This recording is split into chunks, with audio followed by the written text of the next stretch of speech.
Assalamualaikum warahmatullahi wabarakatuh. Yang saya hormati Pak Asad selaku dosen pengampu mata kuliah Akhlak dan Etika. Perkenalkan, saya Siva Aprilia dengan nomor NPM 2020-21-500-452. Di sini saya akan menjelaskan 4 materi mengenai mata kuliah Akhlak dan Etika.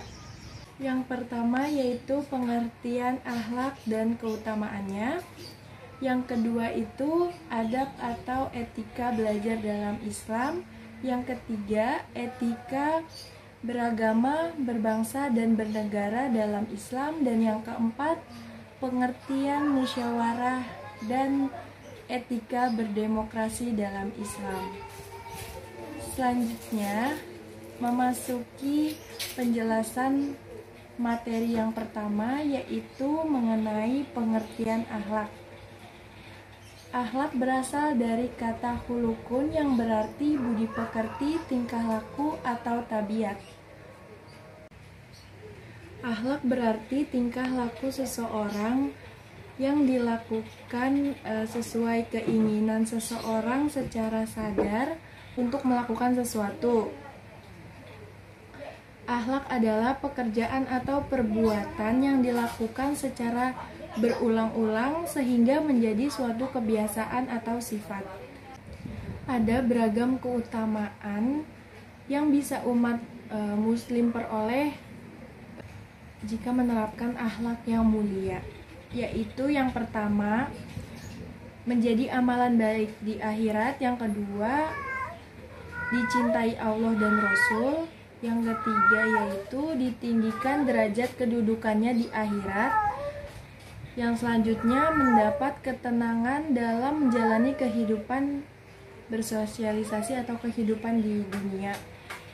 Yang terakhir yaitu memperoleh pandangan baik dari orang lain sehingga orang lain bisa berempati dan bersimpati kepada kita. Selanjutnya yaitu materi mengenai adab atau etika belajar dalam Islam.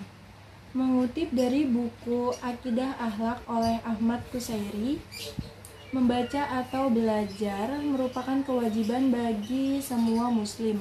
Selain itu, dalam belajar juga harus mematuhi beberapa adab yang telah ditetapkan. Hal ini sesuai dengan sabda Rasulullah SAW yang berbunyi, "Belajarlah kamu semua dan mengajarlah kamu semua, dan hormatilah guru-gurumu serta berlaku baiklah terhadap orang yang mengajarimu." Hadis riwayat Tabrani. Berdasarkan hadis di atas, dijelaskan bahwa ketika sedang dalam proses belajar, terdapat adab-adab yang harus dipatuhi. Adab-adab yang harus dipatuhi atau etika yang harus kita lakukan dalam belajar. Pertama yaitu meluruskan niat ikhlas belajar untuk menuntut ilmu agar lebih dekat dengan Allah Subhanahu wa Ta'ala. Yang kedua, membaca doa terlebih dahulu sebelum memulai belajar agar Allah Subhanahu wa Ta'ala memudahkan kita semua untuk memahami materi yang ingin kita pelajari. Selanjutnya yaitu menyimak dengan hikmat penjelasan guru dan tidak memotong penjelasan tersebut kecuali diizinkan. Selanjutnya yaitu bila ingin keluar kelas meminta izin kepada guru, menjaga ketenangan dan kebersihan lingkungan belajar. Yaitu selanjutnya memperhatikan nasihat dari guru dan diamalkan, menghormati guru, menghargai pengorbanan guru, bersopan santun kepada guru, patuh terhadap perintah guru. Selanjutnya disiplin ketika dalam belajar, lalu belajar secara terus-menerus, tidak mudah putus asa, dan membaca doa setelah usai belajar. Selanjutnya yaitu etika beragama, berbangsa, dan bernegara dalam Islam. Etika seorang muslim dalam beragama, berbangsa, dan bernegara dalam Islam yaitu perlu menegakkan keadilan dan kebenaran. Contohnya seperti pemimpin yang bisa memberikan keadilan kepada orang-orang atau warganya tanpa tanpa pandang bulu atau tidak memilih-milih dalam menegakkan suatu keadilan. Selanjutnya yaitu menegakkan nilai-nilai kemanusiaan, saling menolong atau membantu orang-orang yang kesusahan tanpa membedakan ras, suku, ataupun agama. Mewujudkan kemaslahatan umat, seperti menerapkan kebaikan, pemimpin menerapkan kebaikan kepada warga-warganya, terus kemanfaatan, memberikan manfaat yang benar-benar bermanfaat untuk orang-orang yang membutuhkan, untuk orang-orang yang kesusahan, dan juga memberikan kepantasan dan kelayakan kepada orang-orang atau warganya yang ia pimpin. Dan selanjutnya yaitu pengertian musyawarah. Musyawarah itu merupakan kegiatan perundingan dengan cara bertukar pendapat dari berbagai pihak mengenai suatu masalah untuk kemudian dipertimbangkan dan diputuskan serta diambil yang terbaik demi kemaslahatan bersama. Dalam Islam itu musyawarah adalah suatu amalan yang mulia dan penting, sehingga peserta musyawarah senantiasa memperhatikan etika dan sikap bermusyawarah sambil bertawakal kepada Tuhan yang Maha Mengetahui dan Maha Bijaksana. Musyawarah merupakan suatu kelaziman fitrah manusia dan termasuk tuntutan stabilitas suatu masyarakat. Musyawarah bukanlah tujuan pada asalnya, tetapi disyariatkan dalam agama Islam untuk mewujudkan keadilan di antara manusia,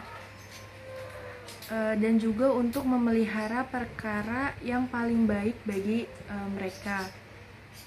Sebagai perwujudan tujuan-tujuan syariat dan hukum-hukumnya, oleh karena itu musyawarah adalah salah satu cabang dari cabang-cabang syariat agama, mengikuti serta tunduk pada dasar-dasar syariat agama. Musyawarah adalah salah satu dari dasar-dasar Islam dalam bermasyarakat dan berpolitik. Jika tersebar kebaikan pada para pemimpin, tersebar kedermawanan pada diri orang-orang kaya, lalu musyawarah ditegakkan dalam kehidupan, maka manusia akan berbahagia di dunia dan akhirat. Selanjutnya yaitu etika berdemokrasi dalam Islam. Berkaitan dengan etika politik, implementasi yang seharusnya dilakukan adalah kekuasaan dan kewenangan yang dicari bukanlah hanya untuk kepentingan sendiri atau pribadi saja, akan tetapi sebagai alat untuk melayani dan mengayomi tujuan kepentingan manusia atau warganya. Allah Subhanahu wa Ta'ala berfirman, Quran Surah Sad ayat 26, artinya, hai Daud, sesungguhnya kami menjadikan kaum khalifah atau penguasa di muka bumi, maka berilah keputusan atau perkara di antara manusia dengan adil. Dan janganlah kamu mengikuti hawa nafsu, karena ia akan menyesatkan kamu dari jalan Allah Subhanahu wa Ta'ala. Sesungguhnya orang-orang yang sesat dan jalan Allah Subhanahu wa Ta'ala akan mendapat azab yang berat karena mereka melupakan hari perhitungan. Berikut ini adalah etika berdemokrasi dalam Islam. Yang pertama yaitu pengambilan keputusan berdasarkan kesepakatan bersama dengan mengutamakan kepentingan umum daripada kepentingan pribadi atau golongan. Yang kedua itu adalah penegak hukum di berbagai sektor kehidupan berjalan adil dan bijaksana. Yang ketiga yaitu setiap orang yang terlibat dalam demokrasi wajib menjaga amanah atau memenuhi kepercayaan. Yang keempat, setiap muslim wajib menyadari jabatan dan kekuasaan adalah amanah yang harus dilaksanakan. Mereka yang dititipi amanah wajib bertanggung jawab. Yang kelima yaitu bagi seorang muslim, kebebasan wajib diterapkan selaras dengan tanggung jawab. Jangan sampai kebebasan dilakukan tanpa kendali hingga merugikan lingkungan sekitar. Etika yang harus selalu dikedepankan bagi setiap politisi perlu menanamkan etika politik sebagai bahan evaluasi serta pengendali dari kekuasaan politik dan sarana meminimalisir penyalahgunaan terhadap jabatan kekuasaan yang sedang diamanahkan kepada dirinya. Sekian yang bisa saya sampaikan, kurang lebihnya mohon maaf. Wassalamualaikum warahmatullahi wabarakatuh.